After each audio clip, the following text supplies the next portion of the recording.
आताच या व्हिडिओ क्लिपमध्ये तुम्ही वाक्य ऐकलं असेल की महाराष्ट्र मेला तर देश मरेल.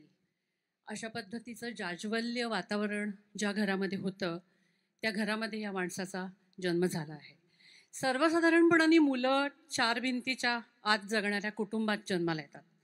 तुमचा जन्म ज्या घरात महाराष्ट्राचा समकालीन महाराष्ट्राचा इतिहास घडला त्या घरात तुमचा जन्म झाला आणि ठाकरे ह्या आडनावासह तुमचं आयुष्य सुरू झालं. आपण इतर मुलांपेक्षा वेगळे आहोत आणि आपल्या घरात आपला काका असलेला माणूस हा घराच्या बाहेर खूपच उंच आणि खूपच मोठा माणूस आहे. हे तुम्हाला जाणवायला सुरुवात कधीपासून झाली? तुमच्या लहानपणातले काही प्रसंग आठवतात का? आणि त्याच्याच बरोबरीने प्रबोधनकार ठाकरे आणि श्रीकांत ठाकरे, बाळ ठाकरे आणि श्रीकांत ठाकरे संपूर्ण वेगवेगळे स्वभाव असलेली माणसं. या तिघांच्या स्वभावातलं तुमच्यात काय आलंय असं तुम्हाला वाटतं? हे दोन्ही प्रश्न एकत्र आहेत. मी यांच्याकडे नंतर येतो. सर्वप्रथम मी आपणा सर्वांचे आभार मानतो. एक तर मला इथे तुम्ही बोलवलत. मी गेले काल आणि परवा मी 2 दिवस मी यांना विचारतोय, म्हटलं लोकांपर्यंत पोहोचलंय ना हे की अशा प्रकारचा काही कार्यक्रम आहे, मुलाखतीचा कार्यक्रम आहे? कारण जेवढे जण मला आतापर्यंत भेटले गेल्या 2 दिवसामध्ये त्याच्यामध्ये 2-3 वाक्यांच्या पलीकडे फारशी वाक्य नव्हती. कधी आलात, कधी निघणार आहात आणि इथे कसं काय येणं झालं? आता ह्या 3 वाक्यांवरती मला कळेल ना की तुमच्यापर्यंत हे पोहोचलंय का, मी कशासाठी आलोय हे. आणि त्याच्यामुळे तुम्ही लोक इथे येणार, तुम्ही गर्दी करणार की नाही करणार, या सगळ्या टेन्शनमध्ये मी आत्ता अख्खा माझा दिवस गेलेला आहे. तर त्याच्यामुळे तुम्ही सगळेजण इतक्या मोठ्या संख्येने इथे आला त्याबद्दल मी आपला सगळ्यांचा मी खूपच आभारी आहे.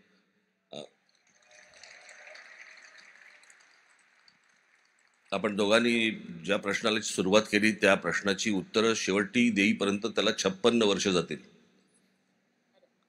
कारण तुम्ही बालपणापासून सुरुवात केली आहे. तर त्याच्यामुळे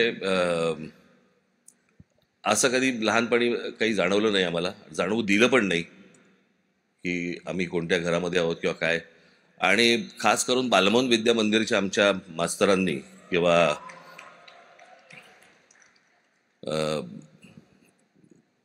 ज्या शिक्षिका होत्या, जे शिक्षक होते, खास करून शिक्षक जे होते, यांनी कधीच जाणून दिलं नाही आम्हाला की तू कोणीतरी वेगळा आहेस. याचं कारण इतरांबरोबर आम्हालाही ते फटके बसले त्यांच्या माराचे, शिक्षकांच्या. त्याच्यामुळे असं कधी जाणवलंच नाही की आपण काहीतरी वेगळे आहोत. तेही मार खातात, आम्हीही मार खातोय, त्याच्यामुळे असं काही फारसं वेगळं जाणवलं नाही कधी. आणि प्रबोधनकार ठाकरे बाळासाहेब आणि माझे वडील यांच्यामधलं काय माझ्याकडे आलं, थोबाड फक्त आलं.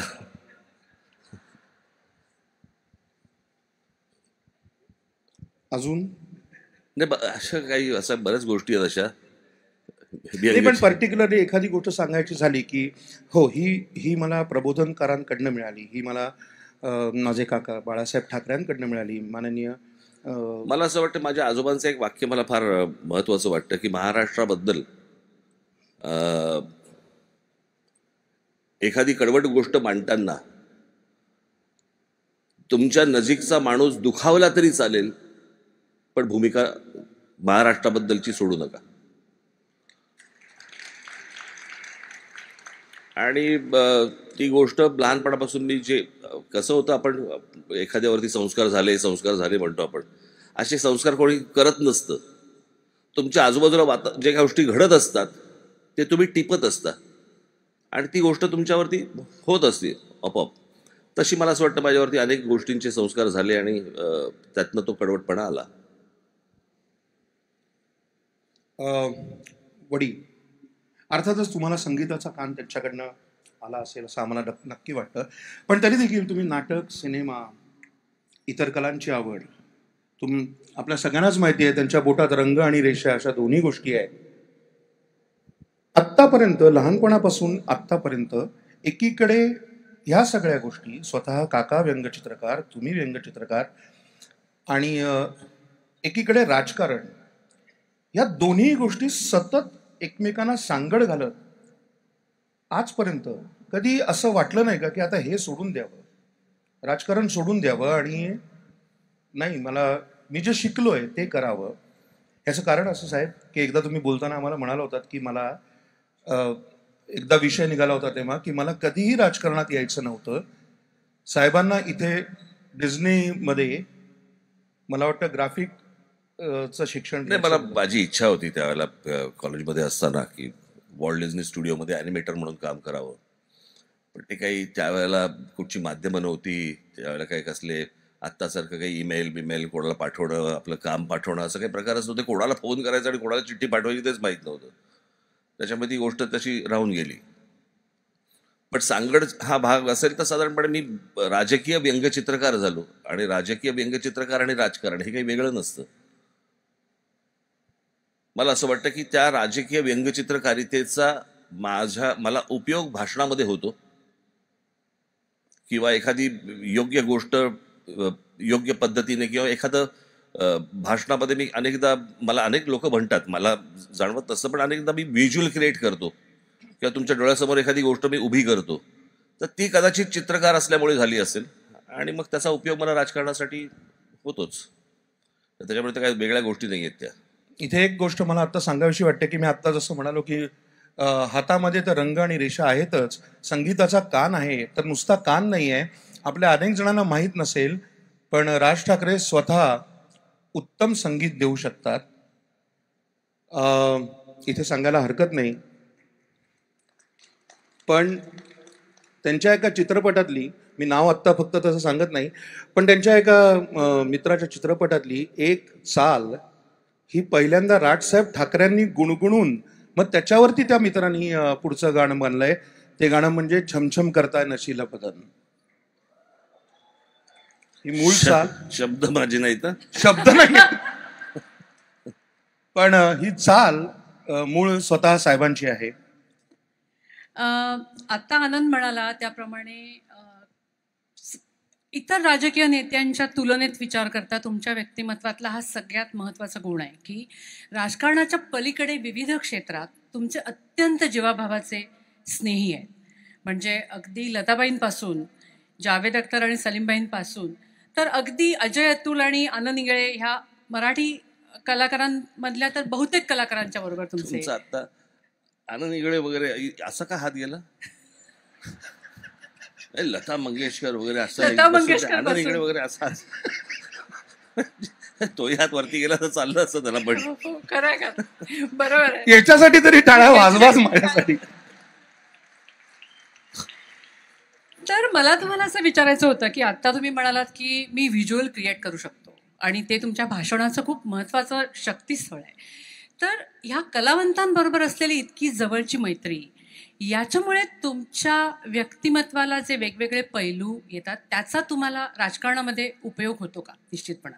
आणि म्हणून तुम्ही इतरांपेक्षा वेगळे असता, वेगळा विचार करता असं वाटतं का तुम्हाला? एक माणसं तुम्हाला खूप गोष्टी शिकवत असतात, तुम्ही जेवढे त्यांच्या सानिध्यामध्ये येतात, वेगवेगळ्या क्षेत्रामधले येतात. आता मग उदाहरणार्थ मी तुम्हाला दीदींच्या सगळ्यात महत्त्वाचा भाग, एक अशा अनेक गोष्टी आहेत दीदींच्या बाबतीतल्या, पण एक गोष्ट मी तुम्हाला जरूर नक्की सांगेन. आपण मराठी लोक हिंदी बोलताना अनेकदा आपल्याकडे तुझे माझे असल्यामुळे आपण हिंदीत मुझे म्हणतो. मुझे क्या लगा. तर एके दिवशी दीदींचा मला फोन आला, त्यांनी कुठतरी माझा इंटरव्ह्यू बघितला आणि मला म्हणाले, राज मुझे नाही आहे, हे मुझे आहे, मुझे. तर अशा काही गोष्टी ही माणसं शिकवून जातात तुम्हाला आणि त्याचा नकळत तुमच्यावरती तो परिणाम होत असतो. आणि मी आता ठरवलं की आज ह्यांच्याशी आपल्याला मैत्री करायची, असं कधीच नाही झालं माझं. ती गोष्ट आपोआप घडलेली आहे आणि ती दोन्ही बाजूनी घडली. म्हणजे त्यांनाही तशा, मी कधी या लोकांशी आजपर्यंत कधी राजकारणावरती चर्चा नाही केली आहे. ज्या ज्या क्षेत्रातली माणसं आहेत त्यांच्या क्षेत्रातल्या त्याच विषयावरती बोललेलो आहे आणि त्यांचा मी कधी राजकीय वापर कधी करून घेतलेला नाही. मग माझे मित्र सचिन तेंडुलकर असतील, दीदी असतील, कोणी आशाताई असतील, कोणी सलीम साहेब असतील, कोणी असतील, पण मी त्यांचा कधी राजकीय वापर, राजकीय व्यासपीठावरती आणणं किंवा राजकीय गोष्टींसाठी त्यांना वापरणं ही गोष्ट कधी केली नाही. आणि ही गोष्ट त्यांनाही माहिती आहे की हा करणार नाही. आणि मला असं वाटतं त्याच्यातनं हे सगळे संबंध उभे राहतात. यालाच एक जोड प्रश्न की कालपासून हे अधिवेशन सुरू झाल्यापासून सगळेजण माझ्याशी सहमत होतील की या एवढ्या मोठ्या सॅनोजे कन्व्हेन्शन सेंटरमध्ये फिरताना लताबाई आणि आशाबाईंचीच भावगीतं सगळ्या सेंटरभर घुमत आहेत. त्यांची आता आठवण तुम्ही काढलीत आणि तुम्हाला महाराष्ट्रातल्या मोजक्या भाग्यवंतांपैकी तुम्ही एक आहात की त्यांना ह्या मंगेशकर कुटुंबाचाच पूर्णपणाने खूप जवळचा असा स्नेह मिळाला. तर लताबाई आणि आशाबाईंबद्दल अधिक जास्ती काही बोललात, तुमच्या काही आठवणी सांगितल्या? मी एकच गोष्ट सांगेन आपल्याला. मी आता तुम्ही दोघींची नावं घेतलीत म्हणून असं मला माहीत नाही इतर कोणाच्या बाबतीत आयुष्यामध्ये घडलंय की नाही, पण माझ्या बाबतीत ती गोष्ट घडली, ती पण दोनदा घडली. मी आणि दिदी अनेकदा आम्ही गप्पा मारत असायचो अनेक गाण्यांवरती. त्या काही गोष्टी सांगायच्या, जुन्या आठवणी काही सांगत बसायच्या. आम्ही दोघेच जण त्यांच्या प्रभुगुंजेच्या हॉलच्या सोफ्यावरती बसलेलो असायचो. असं हे दोनदा घडलंय की मी बसलोय, आम्ही गप्पा दोघे जण मारतोय. गप्पा मारता मारता मारता तिकडनं मीनाताई आल्या आणि मीनाताई त्या गप्पांमध्ये जॉईन झाल्या. मग त्या मीनाताई आणि दिदी बोलायला लागल्या की अगं दिदी असं ते असं ताल नाहीये, ती अशी ताल आहे. मग ते गाऊन दाखवायच्या. मग दिदी म्हणायच्या असं नाही. इतक्यात उषाताई आल्या, त्या बसल्या की अगं दिदी असं नाही ते. मग त्या एकमेकांना अरे तुला मध्ये म्हणायच्या मीना असं नाही. हृदयनाथजी आले, ते बसले. मग ते एकमेकांशी बोलायला लागले गाण्यांवरती. मग ते एकमेकांच्या ताना सुरू झाल्या, एकमेकांच्या गोष्टी सुरू झाल्या, एकमेकांचे अनुभव. इथून दुसऱ्या याच्यातनं आशाताई आल्या. म्हणजे माझ्या बाजूने इथे दिदी, इथे मीनाताई, उषाताई, इथे हृदयनाथजी, इथे आशाताई. मी विम्बल्डन फायनल दोनदा पाहिली आहे घरात त्या.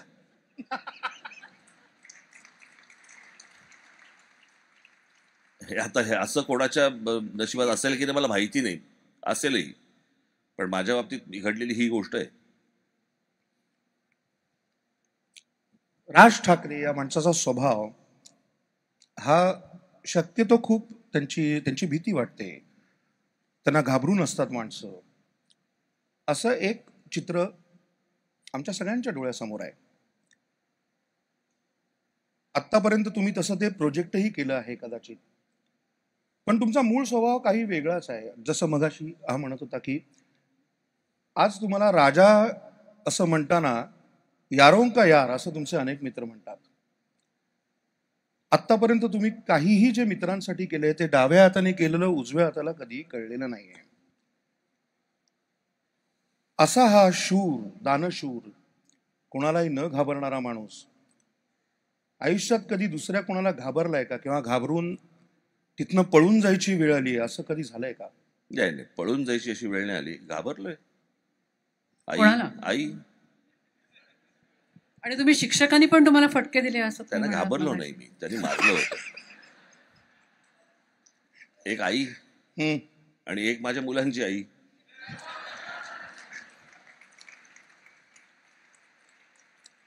मला ना कधी कधी हे जे प्रश्न विचारतात ना, अनेक जण मला विचारतात की राज ठाकरे तुमचा कडक स्वभाव आणि असे रागावलेले असतात आणि असं असतं, आणि दुसऱ्या बाजूला आम्ही बघतो एकदम मृदू स्वभाव वगैरे. मी मागेच एका उच्चारी मुलाखतीत सांगितलं होतं, एखादा डाकू हा जर हनीमूनला गेला तर तो काय बुलेटच्या पट्ट्या लावून आणि मागे बंदूक लावून जाणार आहे का? तिकडे तो डाकू वेगळा असतो. मी माझी बरोबरी डाकूशी नाही करते, पण मी आपलं एक उदाहरण म्हणून तुम्हाला दिलं. आता मी तेच म्हणतो. ते आता म्हणाले मी ह्यांना घाबरतो पण पळून कधी गेलो नाही. कसं पळणार आता? बर, मी माननीय श्री शर्मिलाताई ठाकरे यांचं स्वागत करतो. आज त्याही इथे आलेले आहेत.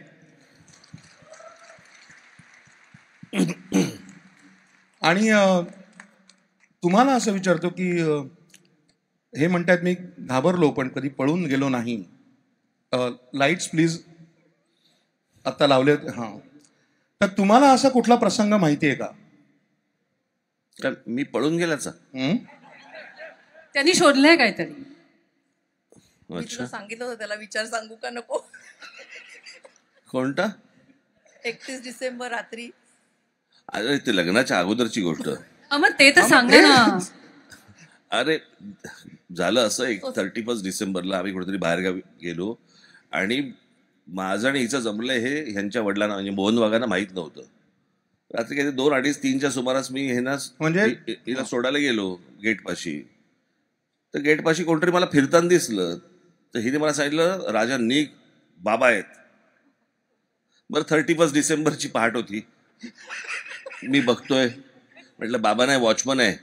ती बोलली निघ आत्ता, ते बाबा आहेत.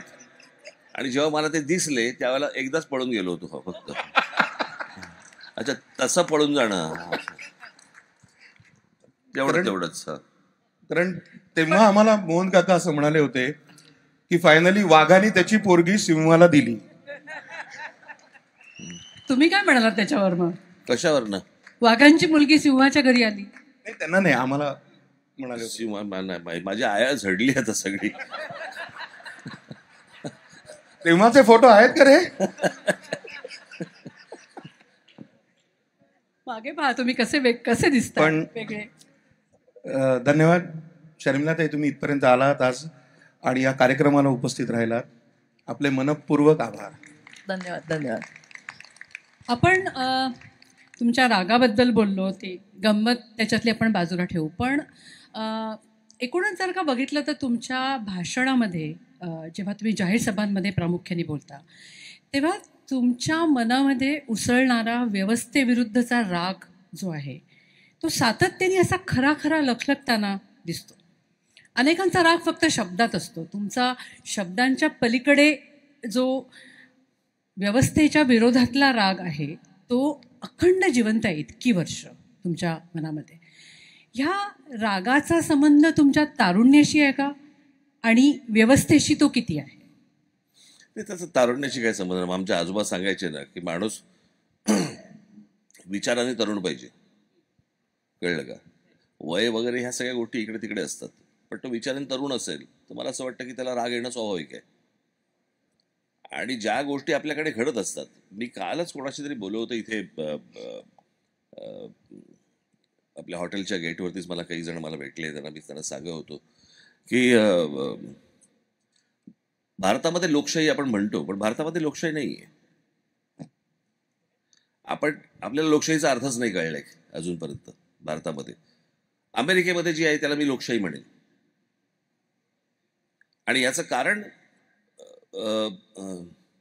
माणूस नुसता सुशिक्षित असून चालत नाही, माणूस सुज्ञ पण असायला लागतं. ते जे सुज्ञ असणं, तिथे डेमोक्रेसी नांदते, तिथे लोकशाही नांदते, कळलं का? मला बोलायला मिळतंय. आज मी तेच उदाहरण दिलं की ऑस्करच्या व्यासपीठावरनं मेरिल स्ट्रीप येतात आणि त्या ट्रम्पच्या विरोधात बोलतात.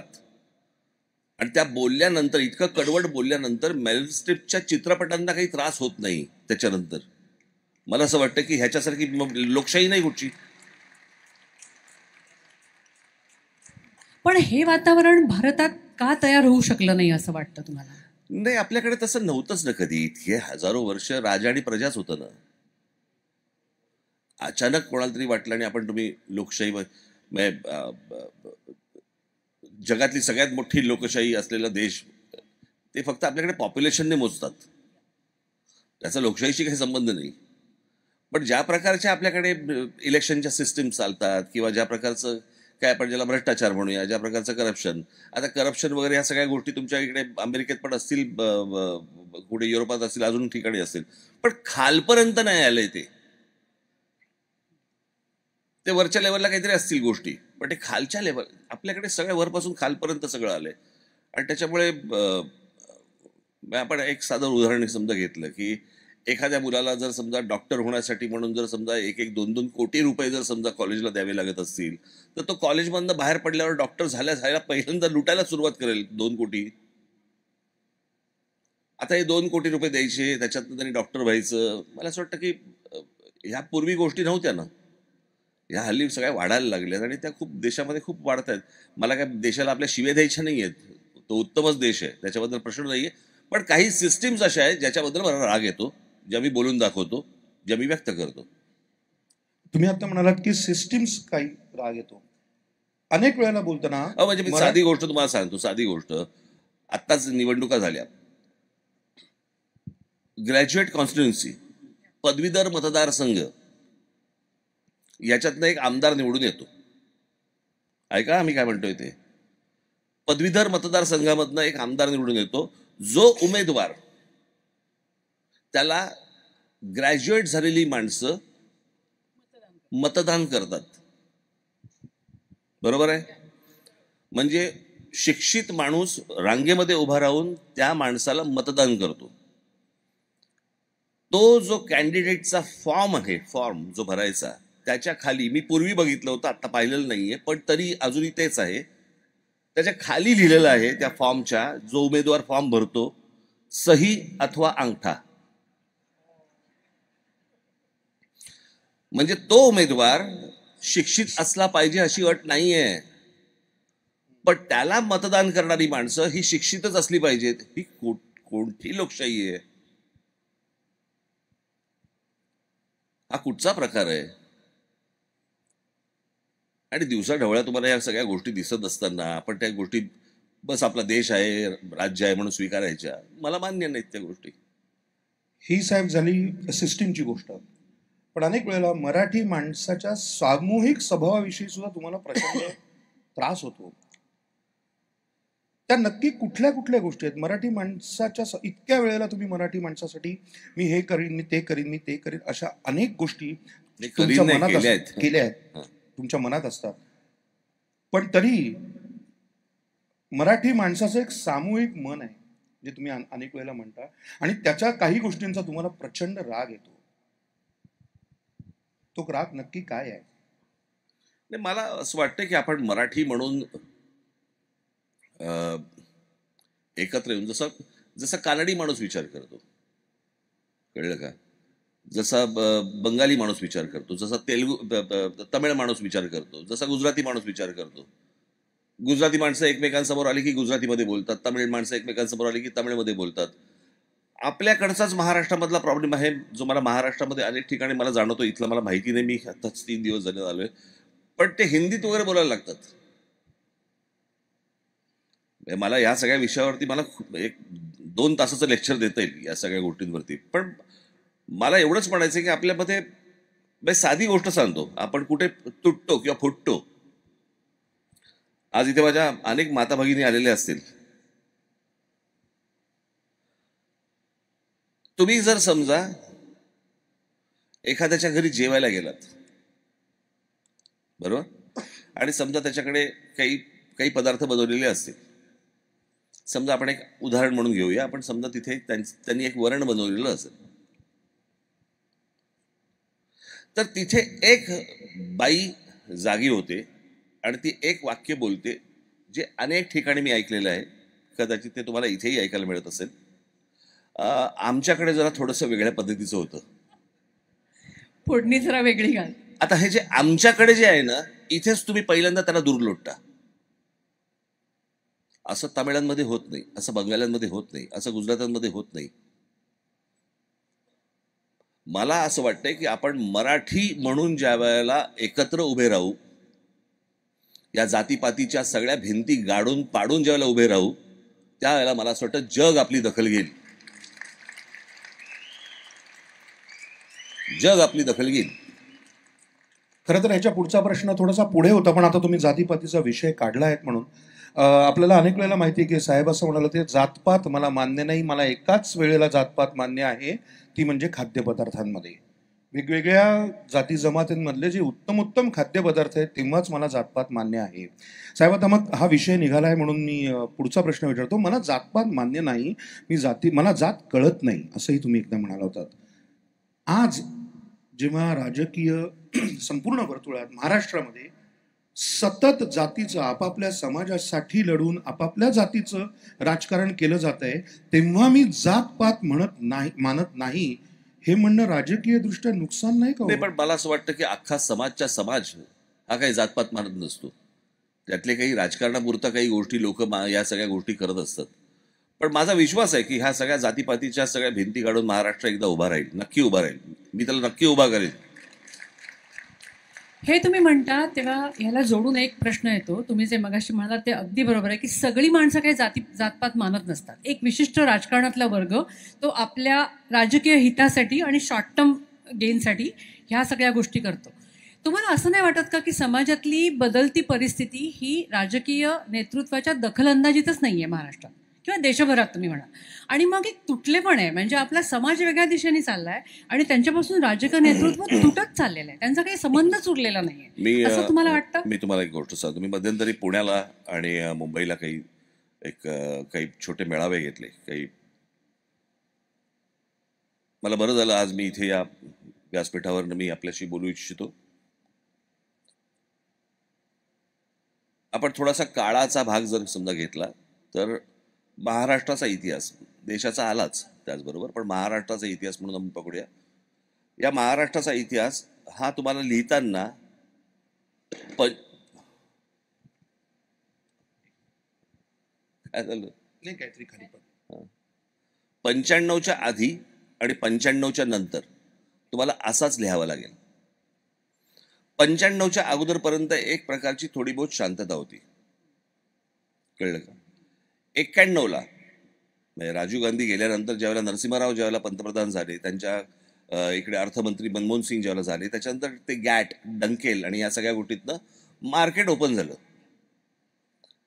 जग हे तुमच्यासाठी उघडं झाल्यानंतर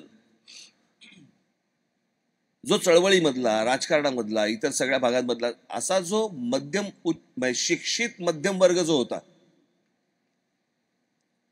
आज अनेक जण ह्याच्यामध्ये बसलेले असतील, हे त्याच वर्गातले लोक आहेत. तो शिक्षित मध्यम वर्ग हा 91 नंतर, त्याच्या अगोदरचे अनेक लोक आले असतील, पण 91 नंतर झपाट्याने बाहेर पडायला लागला. आणि तो शिक्षित, ह्या सगळी गोष्टी तुम्ही कुठचंही चळवळ काढून बघा, तुम्ही आंदोलन काढून बघा, तुम्ही राजकीय पक्ष काढून बघा, तुम्ही काही काढून बघा, जो उच्च शिक्षित मध्यम वर्गाच्या हातामध्ये सगळ्या गोष्टी होत्या आणि जो गरिबांमध्ये आणि श्रीमंतांमधला तो दुवा होता, तो दुवाच बाहेर गेला. जे आत्ता भारतामध्ये आहेत ते राजकारण आणि या सगळ्या गोष्टींपासून दूर झालेत. आणि त्याच्यानंतरचा जो मध्यम वर्ग घडला तो दुर्दैवाने तितका शिक्षित नव्हता किंवा नाहीये. आणि म्हणून तुम्हाला आता जे राजकारणाचं जे काही सगळं मातेरं झालेलं दिसतंय ते सगळं त्याच्यात नाही. त्याचबरोबरीने 95 नंतर मोबाईल फोन आले, इंटरनेट पासून सगळ्या गोष्टी, भारतामधलं बोलतोय मी, इथे अगोदर कधी आलं असेल मला माहित नाही, पण मला एकदा आठवतं, आम्ही जुनं ज्यावेळेला टीव्ही पाहत असो आपण त्याला MTVचे गाणी लागायची माहिती, MTV, आणि त्यावेळेला आपल्याला असा प्रश्न पडायचा, अरे एक फ्रेम धड दाखव. ते इतकं फास्ट एडिटिंग त्यावेळेला होतं की आपण त्याचा तो वेग आपल्याला भयंकर काहीतरी विचित्र वाटायचा, बरोबर. आज तुम्ही जुने चित्रपट पाहायला गेलात तर तुम्हाला असं वाटतं यार स्लो आहे भयंकर. आपण तो वेग पकडला. आता त्या सगळ्या गोष्टींमधनं इंटरनेट आलं, मोबाईल फोन आले आणि आता तर सगळंच वाढत गेलं. या सगळ्या वाढण्यातनं दुर्दैवाचा भाग, मी परत तोच सांगतोय की अशा प्रकारे न मुरलेली जी लोकशाही असते तिथे ज्या वेळेला तुम्ही प्रत्येकाला मोबाईलवरती कोणत्या ना कोणत्या प्रकारे व्यक्त होण्याची ज्या वेळेला तुम्ही त्याला मुभा देता, त्यावेळेला त्याच्यातनं फक्त भांडणच होऊ शकतात. हे जे सध्या सुरू आहे ना ट्रोलिंग, हे काय सुरू आहे? प्रत्येक जण आपली लायकी असो किंवा नसो, जे समोर येईल त्याला ट्रोल करायचं, वाटेल्या शिव्या द्यायच्या, वाटेल्या गोष्टी करायच्या. हे माध्यम कोणाच्या हातात आले? आणि त्याच्यामुळे अनेक ठिकाणी जर समजा तुम्ही बघितलं तर ते सगळं कंट्रोलच्या बाहेर गेलेलं आहे प्रकरण. आणि ज्या प्रकारे नेत्यांनी ज्या प्रकारे ती गोष्ट कंट्रोल करायला पाहिजे त्यापेक्षा त्याऐवजी ती लोक नेत्यांना कंट्रोल करायला लागलेत. ट्रोलर्स प्रामुख्याने सगळेच. आणि मग त्याच्यातनं मग हे सगळं जातीचं राजकारण आणि मग या सगळ्या गोष्टी, मग ते वाहत जाणं त्याच्या मागे, त्याला काही कंट्रोलच उरलेलं नाही. म्हणजे आताचा समजा तुम्ही महाराष्ट्रामधली परिस्थिती पाहिली, ह्यांची इतके आमदार फोडले, ह्यांनी इतके आमदार फोडले, याच्यानंतर निवडणुका होत आहेत, निवडणुका झाल्या की ह्यांची मतं मिळतात, म्हणजे मला कळत नाही समाजाला नक्की काय पाहिजे. जर लोक रांगा लावून जर समजा एका विश्वासाने जर एका राजकीय पक्षाला जर मतदान करत असतील आणि ते मतदान केल्यानंतर तुम्हाला एखादी गोष्ट आवडते की बाबा ह्या राजकीय पक्ष मला आवडतोय म्हणून मी मतदान करतोय, आणि त्याच्यानंतर तो राजकीय पक्ष उठतो आणि भलत्याच लोकांबरोबर जातो, आणि तरी लोक म्हणतात बरं ठीक आहे. म्हणजे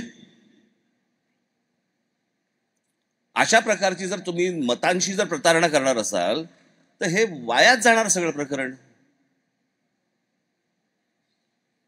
हे हातामध्ये काही राहणारच नाही. म्हणजे उद्या आत्ताची जी मी परिस्थिती पाहतोय आपण, ही जर समजा आता आपण सुधारणा नाही घेतली सगळ्यांनी मिळून, तर आपण अराजकाकडे जाऊ.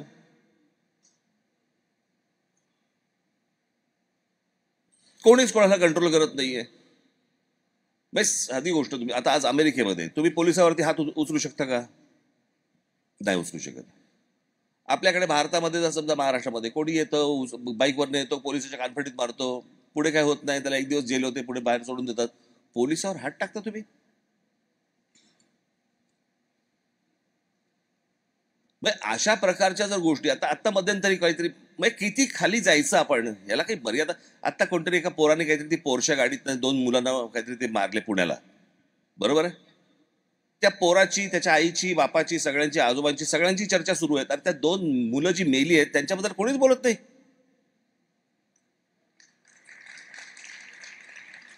कोणत्याही टेलिव्हिजन चॅनलवरती त्या मुलांच्या बद्दल काही बोललं जात नाही, त्या मुलांच्या आई वडिलांबद्दल बोललं जात नाही. ती मुलं कुठून तरी बाहेरून शिकायला आली होती, आणि ती केस कोर्टात गेल्यावरती कोर्ट सांगतो, जज सांगतो, तिथला मॅजिस्ट्रेट, की 300 शब्दाचा निबंध लिहून दे. हा कोणता जज आहे? हे असंच तर येऊ शकत नाही ना.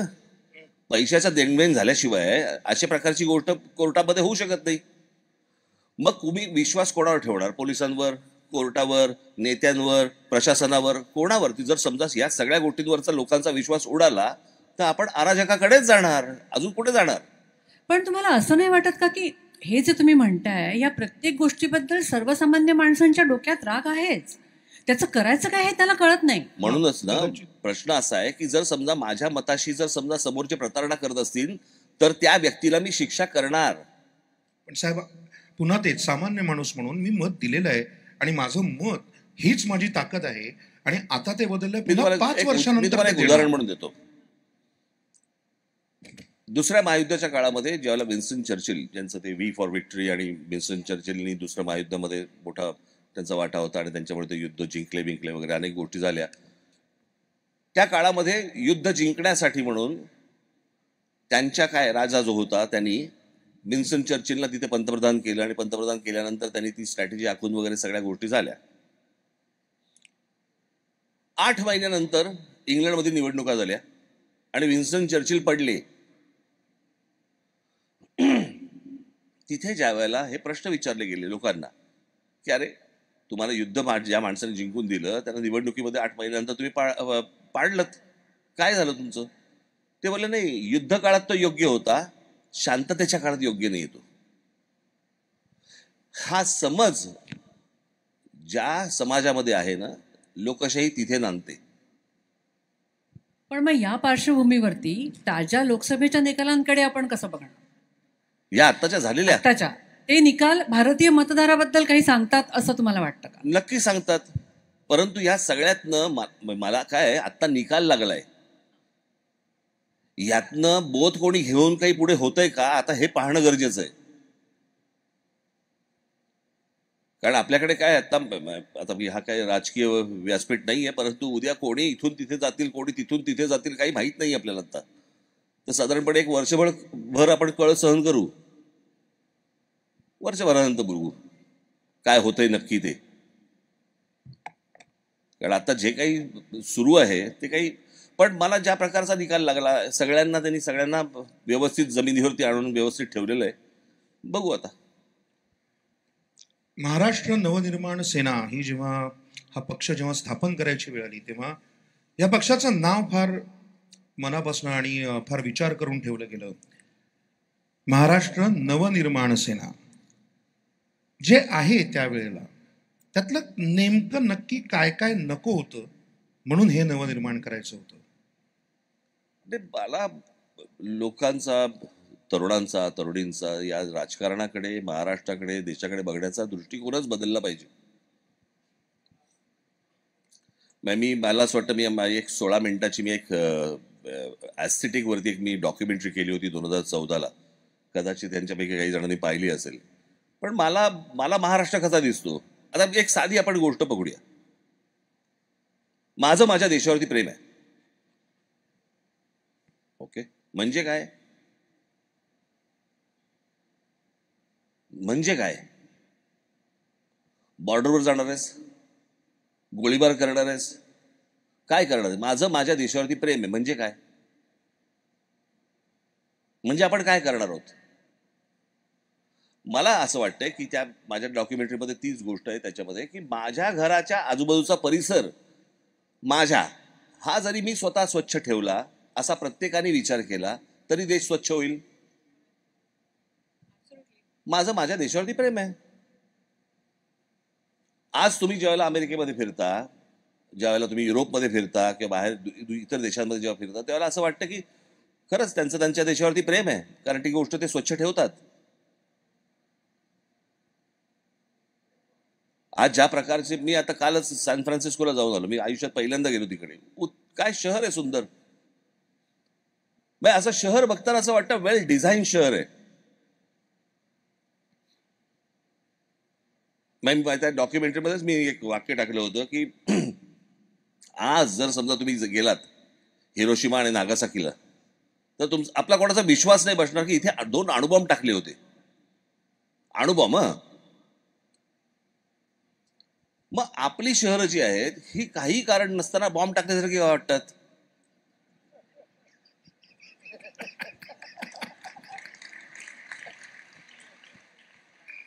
याचं कारण ते जे स्वतःचं समजणं ही जी गोष्ट आहे ना, ती समजली जात नाही. मला असं वाटतं, मी आपल्या त्या तुमचं काय व्हॉट्सअप वगैरे काही असतील तर मी त्याच्यावरती ती पाठवीन. मला असं वाटतं आपण जरूर बघावं. त्याच्यात माझं मत मांडलंय, माझ्या महाराष्ट्राबद्दलचं मत मांडलंय आणि एक वेळेस देशाबद्दलचं मत मांडलंय मी, ते की मला देश कसा दिसतो, माझा महाराष्ट्र कसा दिसतो, आणि मग त्याच्यातनं पुढे मग माझा मराठी माणसाने कसा विचार केला पाहिजे. मी तुम्हाला एक उदाहरण म्हणून सांगतो. माफ करा. एकदा बादल आले होते, बादल पंजाबचे मुख्यमंत्री, आणि माझ्या हस्ते आणि देवेंद्र फडणवीस यांच्या हस्ते त्यांचा सत्कार होता पुण्यामध्ये. फडणवीसांना काहीतरी यायला वेळ थोडासा होता आणि मी आणि बादलावी गप्पा मारत बसलो. आणि बादलांनी मला विचारलं की जरा मला महाराष्ट्राबद्दल जरा सांगा, काय काय काय. मी आपला उत्साहात मी म्हटलं आमच्याकडे कोकण भाग आहे, म्हटलं असा आहे, समुद्रकिनारा आहे, डोंगरदऱ्या, त्याच्यानंतर आमचा विदर्भ आहे, म्हटलं आमचा, त्याच्यानंतर आमचा मराठवाडा आहे, आमचा उत्तर महाराष्ट्र आहे, आमचा पश्चिम महाराष्ट्र आहे, मग मुंबई आहे, बाकीची शहरं. आणि मग म्हटलं आमच्या इकडे, म्हटलं जसं तुम्हाला कोकणामध्ये जशी एक भाषा मराठी मिळते तशी तुम्हाला मराठवाड्यात वेगळी मिळणार, विदर्भामध्ये वेगळी मिळणार, जरा थोडासे लहजे बदलतात, उच्चार बदलतात, शब्द बदलतात, असं मी त्याला सगळं सांगत होतो. म्हटलं आमच्याकडे जेवणाची पद्धत, म्हटलं कोकणामधली वेगळी आहे, म्हटलं आमच्याकडे मराठवाड्यामधली वेगळी आहे, विदर्भामधली वेगळी आहे. त्याच्या माझ्याकडे बघत होते. नंतर मी त्याला विचारलं, म्हटलं सर पंजाब में कैसे होता है? नहीं, पंजाब में तो हमारे यहाँ हर घर में एक ही किस्म का खाना मिलता है. मला वाटलं मी विविधतेमध्ये मी माझ्या थोबाडीत मारून घेतली. ही विविधता जी आहे ना, ही आपल्याला दूर लोटते. जी चांगली पण असते, पण त्याच्यातनं जे मगाशी सांगितलं ना, आमच्याकडे जरा थोडंसं वेगळ्या पद्धतीचं बनतं, ते इथून सगळं सुरू होतं. आणि जे एक प्रकारचं जेवतात, एक प्रकारचं बोलतात, तो समाज नेहमी शेवटपर्यंत एक राहतो. अख्ख्या तामिळनाडूमध्ये गेलात ना, तर तिथे त्या जयललिता होत्या, त्यांनी एक त्यावेळेला निवडणुकीच्या वेळेला एक मोहीम आणली होती, 1 रुपयामध्ये इडली, अम्मा कॅन्टीन. अम्मा कॅन्टीन, बरोबर. त्याच्या साधारणपणे 5-7 वर्ष अगोदर किंवा आजूबाजूला असेल, महाराष्ट्रामध्ये त्यावेळेला शिवसेना भाजपचं सरकार असताना झुणका भाकर केंद्र आणलं. केंद्र होते. एक तरी चालू आहे का हो आता? का?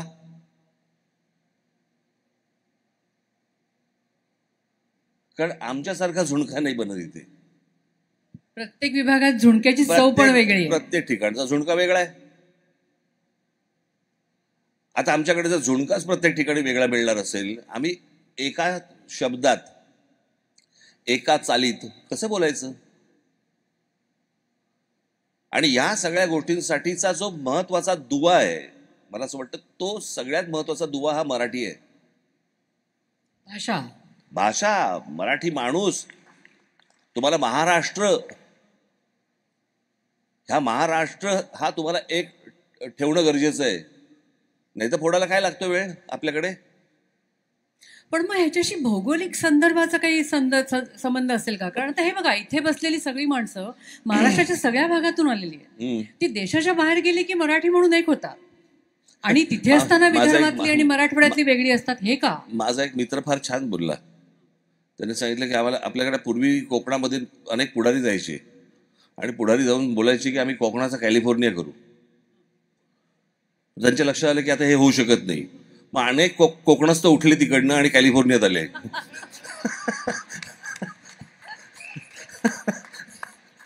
काय तिकडे नाही होऊ शकत म्हणे. त्यांनी कॅलिफोर्नियातच कोकण आणलं असं म्हणाला. थोडंसं वैयक्तिक म्हणजे जरा जपू ना. हो, आता संस्थेला, पक्षाला 18 वर्ष झाली. या संपूर्ण काळामध्ये अनेक चढ उतार पक्षाने पाहिले, अनेक आरोप पक्षावर झाले, अनेक अपेक्षाभंग काही माणसांकडनं झाले. या सगळ्या प्रवासात तुमच्या अगदी लहानपणापासून सर्व स्तरांवर, प्रत्येक बाबतीत, शाळा असू दे, कॉलेज असू दे, मैत्री असू दे, राजकारण असू दे, या सगळ्या वेळेला काही माणसं तुमच्याबरोबर कायम राहिली. त्यापैकी एक नाव आहे आमदार नितीन सरदेसाई. आज नितीन सरदेसाई सुद्धा आपल्याकडे इथे आलेले आहेत. Lights please. मला आता प्रश्न काय? प्रश्न तुमच्या ऐवजी थोडासा त्यांना आहे, तुमच्या स्वभावाविषयीचा. तो असा आहे की नितीन सर, आपलं आधी स्वागत आहे. तुम्ही इतकी वर्ष राज ठाकरे यांच्या प्रत्येक वेगवेगळ्या परिस्थितीमध्ये कायम बरोबर आहात. माझ्या तुम्हाला राज ठाकरे किती माहिती आहेत, यापेक्षा मला तुम्हाला विचारायचंय की किती राज ठाकरे तुम्हाला माहिती आहेत. कारण राज ठाकरे कलावंत, राज ठाकरे राजकारणी, राज ठाकरे मित्र, राज ठाकरे कुटुंब प्रमुख, असे कितीतरी राज ठाकरे आहे. आणि प्रत्येक वेळेला हा, म्हणजे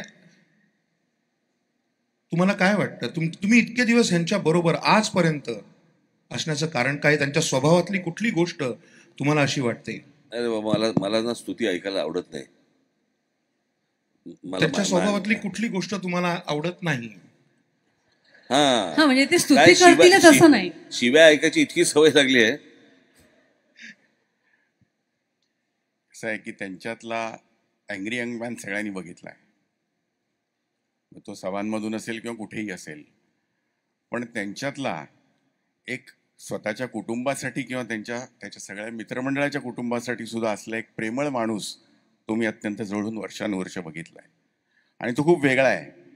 म्हणजे ह्यापैकी घरातल्यांना कोणाला काही आजारपण किंवा काही झालं तर त्यासाठी जो पिता आपल्या मुलांसाठी किंवा कोणासाठी जितकी काळजी घेईल, तितकंच आजूबाजूच्या आणि मित्रमंडळांमध्ये सुद्धा जर त्यांच्या कुटुंबामध्ये कोणाला काय झालं तर पहिलं उठून डॉक्टरला फोन करण्यापासून त्याला ॲडमिट करण्यापर्यंत, आणि त्याच्यानंतर जर त्याला काही गरज असेल तर ती ह्या हाताची ह्या कानाची त्या कानाला न कळता ती झालेली असते.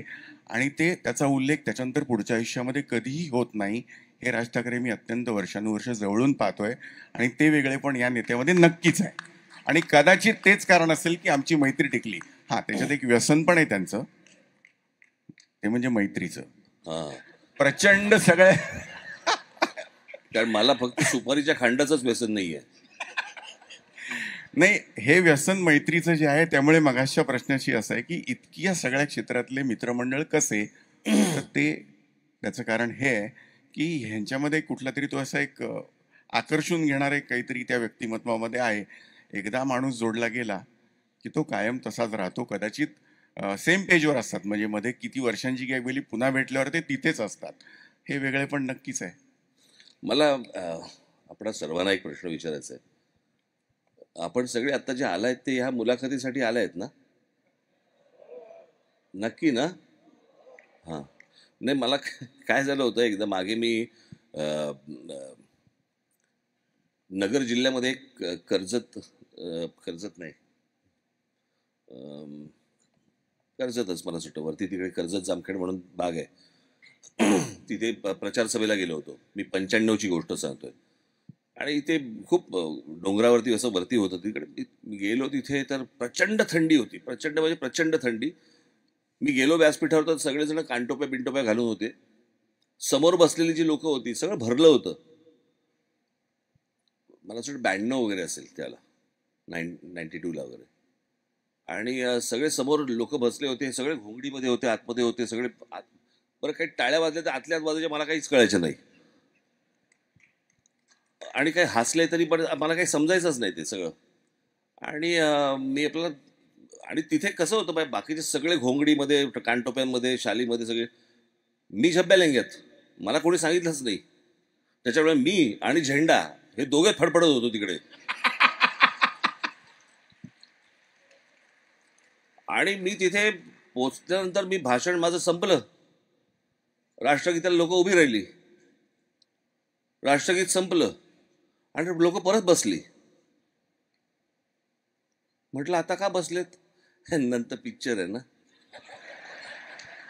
तेव्हा मला कळलं पिक्चरसाठी आले होते, त्याच्यामध्ये मी भाषण करून गेलो.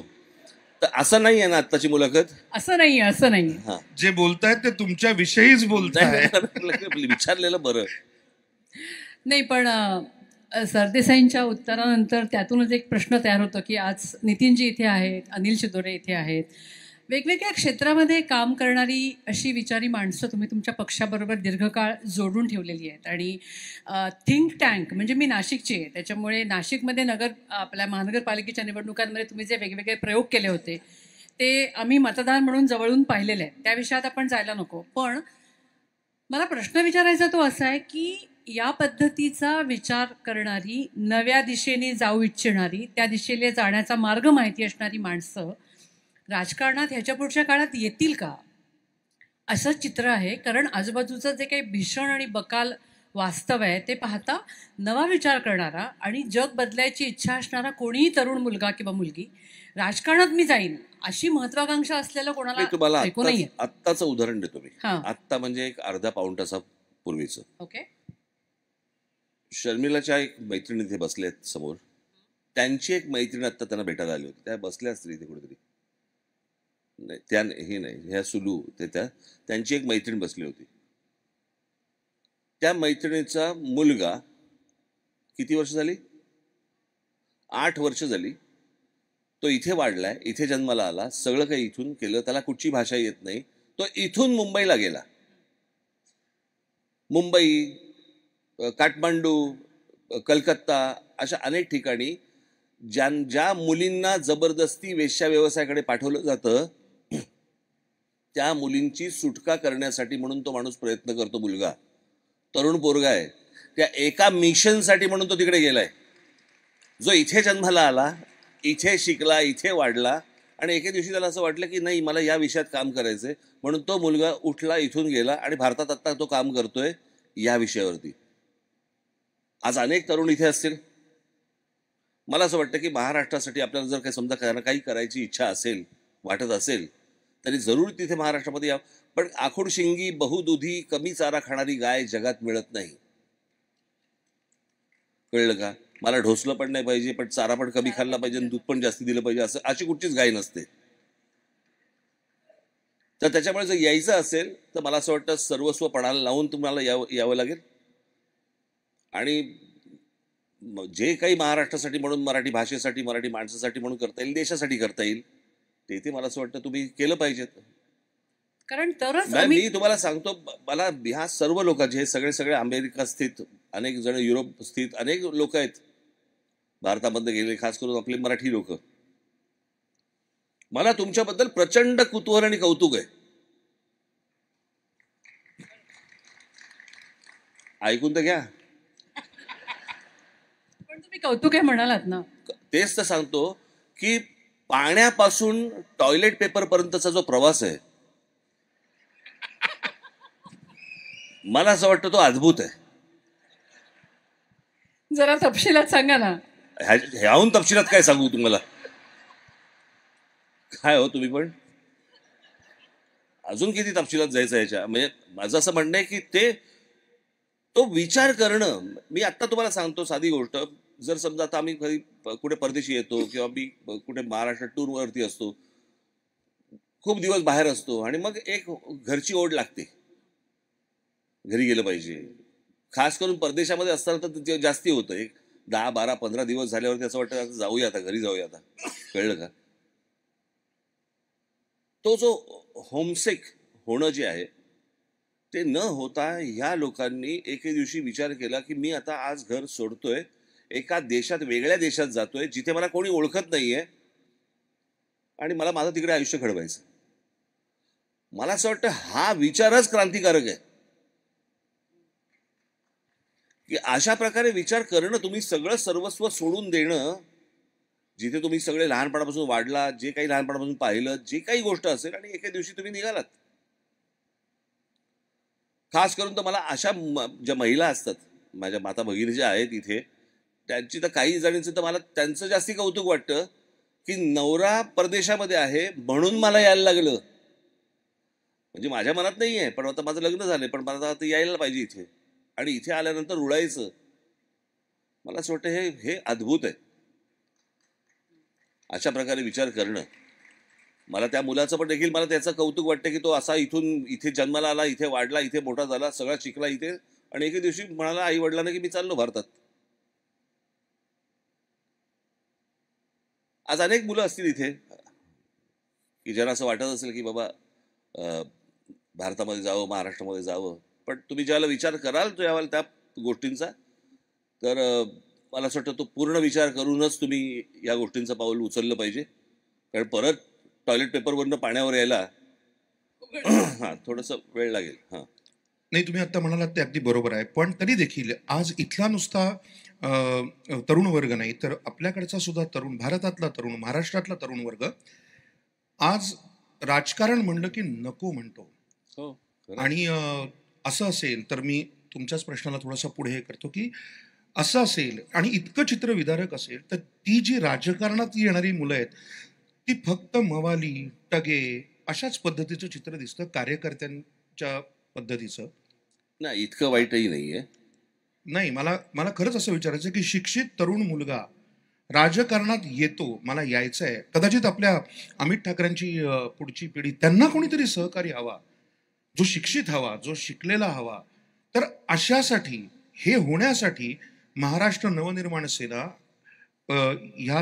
या पक्षाकडून आणि तुम्ही असा काही ठोस प्लान, एखादं काही गोष्ट आहे का? म्हणूनच मी अनेक मुलांना जेव्हा भेटतो ना, मी त्यांना तेच सांगतो, मला नुसता शिक्षित मुलगा नकोय किंवा मुलगी नकोय, मला सुज्ञ हवेत.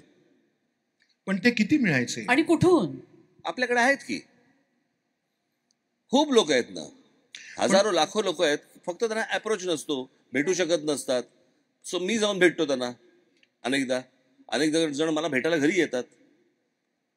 माझं तुम्हालाही सगळ्यांना सांगणं आहे की या सगळ्या गोष्टींमध्ये जे तुम्ही परदेशामध्ये पाहिलं, जे काही तुम्ही शिकलात, जे काही अनुभवलं, ते मला असं वाटतं ती सगळी शिदोरी एकदा महाराष्ट्राच्या वाटेला आणा. कारण एक्झॅक्टली पुढचा प्रश्न हा आहे, हा प्रेक्षकांमधून आलेला प्रश्न आहे. आम्ही आधी असं काल परवापासून तुमच्या ॲपवर सांगितलं होतं की साहेबांना कोणाला काही प्रश्न विचारायचे असेल तर साहेब म्हणाले होते की अगदी जरूर विचारा. बहुतेकांच्या प्रश्नांमध्ये साम्य होतं, म्हणून अगदीच योग्य आणि या संदर्भातले प्रश्न आहेत, तो मी आता म्हणालात म्हणून. तरी आणि मागच्या प्रश्नाकडे मी पुन्हा येणारच आहे अगदी नक्की. अनेकांनी असं विचारलेलं आहे की आम्ही इथे आलो, इथे राहिलो, इथे मोठे झालो, पण तरी देखील भारतासाठी, भारतातल्या लोकांसाठी काहीतरी करण्याची आमची मनापासून इच्छा असते. पण फार तर फार काय तर इथून उचलून थोडेसे पैसे कुठल्या तरी वेगळ्या संस्थेला द्यायचे, इतपतच होतं. ह्यापेक्षा वेगळं आम्हाला काही भारतात येऊन तुमच्याबरोबर, तुमच्या पक्षाबरोबर काही करता येईल का? तुम्ही आम्हाला या बाबतीत काही सल्ला देऊ शकता का?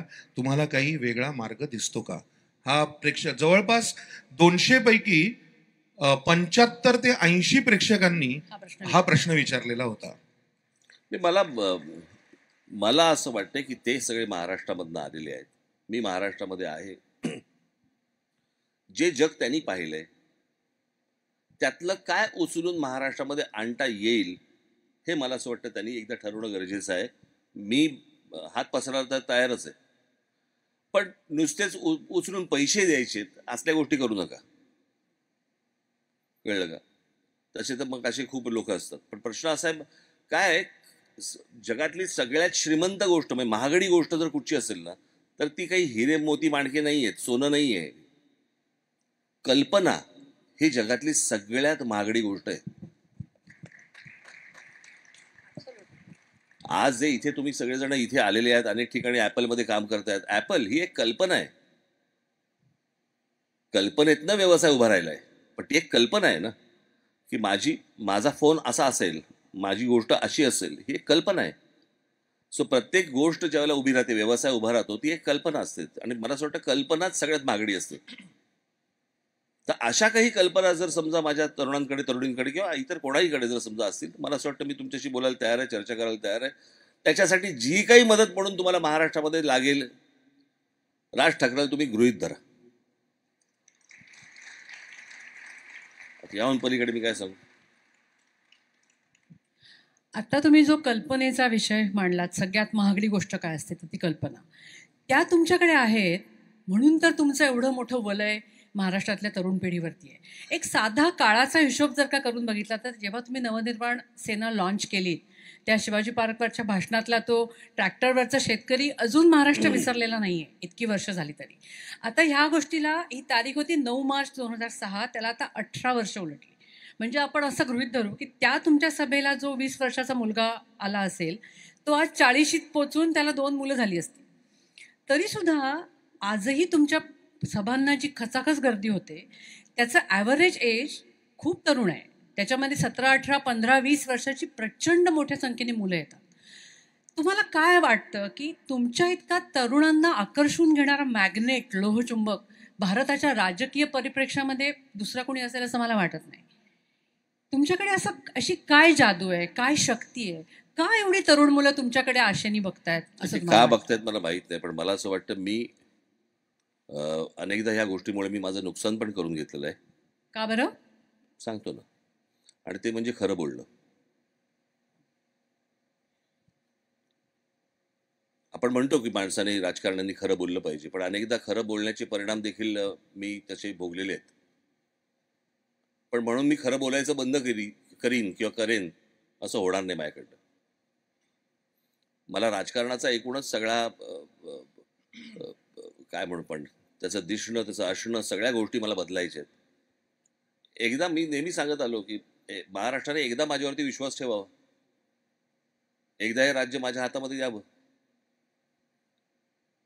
बरं, आत्ता जे वाट लावतात त्याहून अजून मी किती वाट लावू शकतो? एवढी तर कपॅसिटी नाही ना माझी. मला असं वाटतं एकदा हा प्रयत्न करून बघावा, महाराष्ट्राने हा प्रयोग करून बघावा. आणि मला विश्वास आहे की महाराष्ट्र हा प्रयोग करेल नक्की. नक्कीच नक्कीच. आपण आवरूया का आता? बोर झाले असेल. नाही, बोर कशाला, आपल्याला चालणार आहे ना अजून. बघा, आता तुम्हाला थोडासा अडचणीत टाकणारा प्रश्न. मगाशी तुम्ही म्हणला तसं माझं फक्त कौतुक करू नका.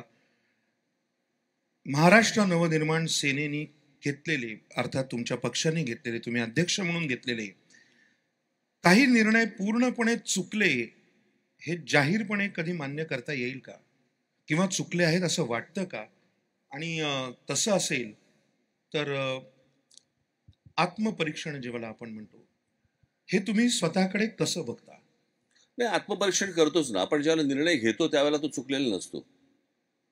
नाही, आधी मुळात निर्णय कधीच चुकीचा नसतो, परिस्थितीने तो चुकीचा ठरला जातो. त्याच्या मागचं इंटेन्शन वाईट आहे का? तर इंटेन्शन वाईट नाही आहे.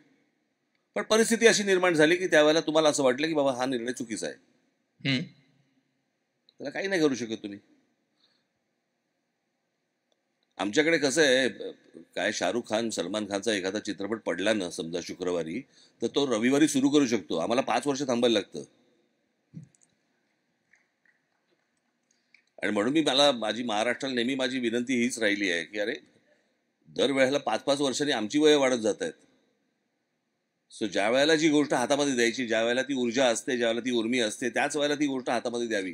अहो पण साहेब, तुम्ही जर प्रत्येक वेळेला खरं बोलणार, जातपात मानणार नाही, सत्तेत असण्यासाठी म्हणजे सत्ता बदलण्यासाठी सत्तेत असणंही तितकंच समजा गरजेचं आहे. नाही, मी माणसं उभी करीन खोटं बोलायला, पण मला नाही जमणार. काय बात. ते मला नाही जमणार ते. याच्यावरून मगाशी आनंद म्हणाला त्याप्रमाणे काय आहे, तुम्हाला एक गोष्ट सांगतो.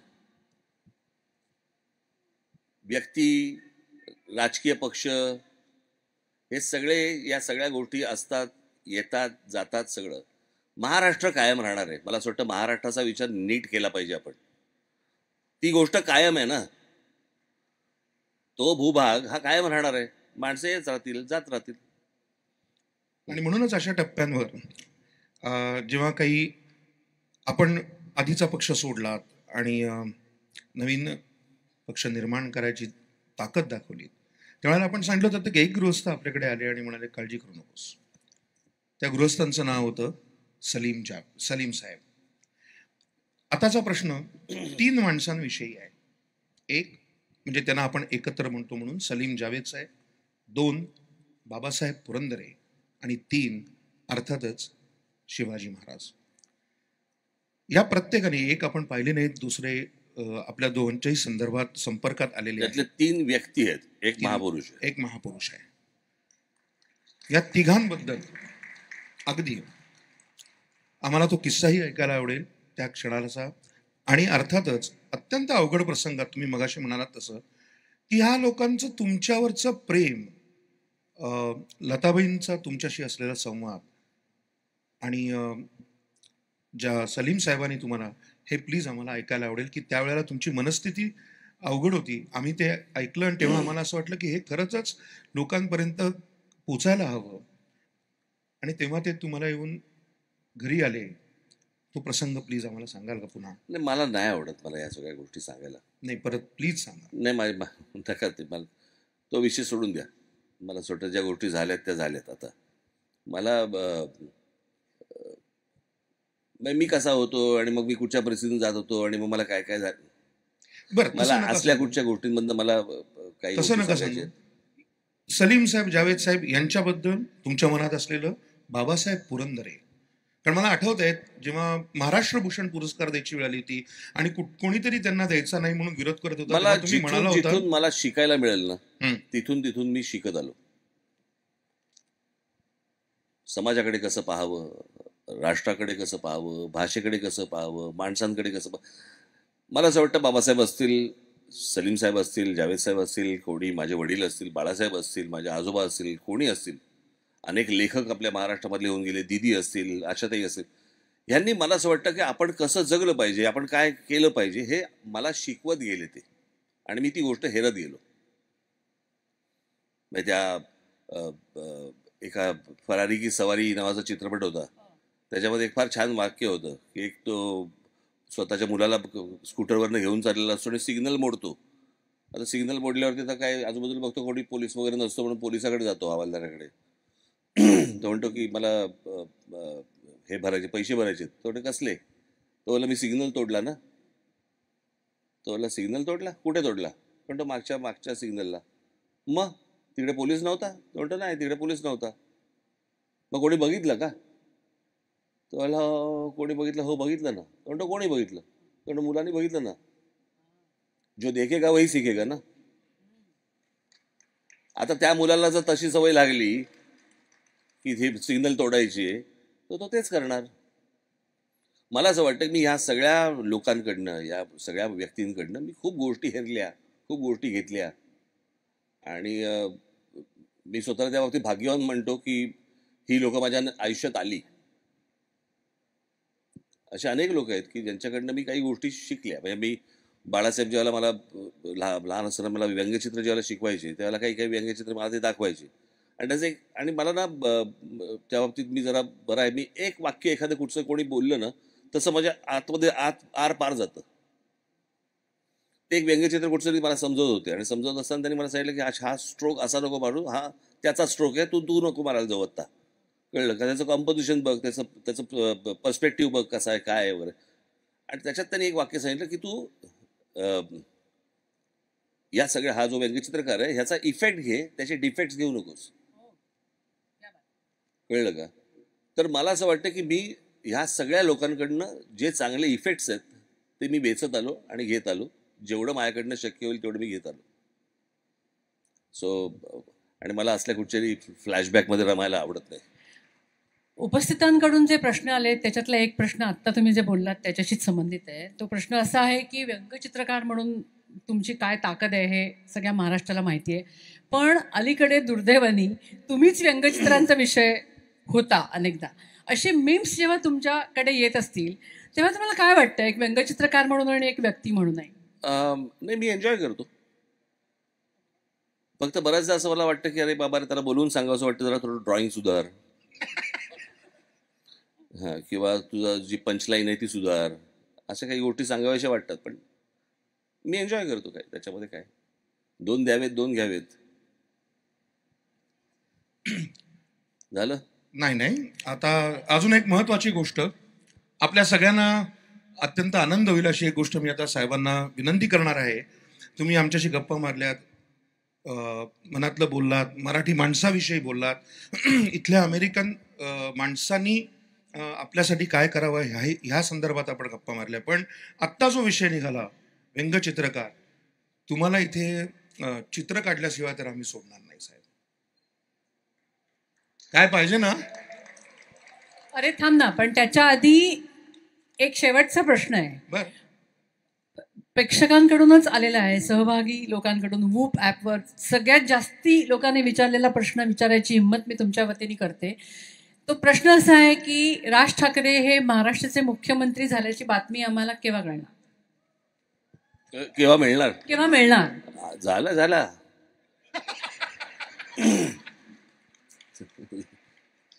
हे काय मॅटर्निटी होम थोडी आहे.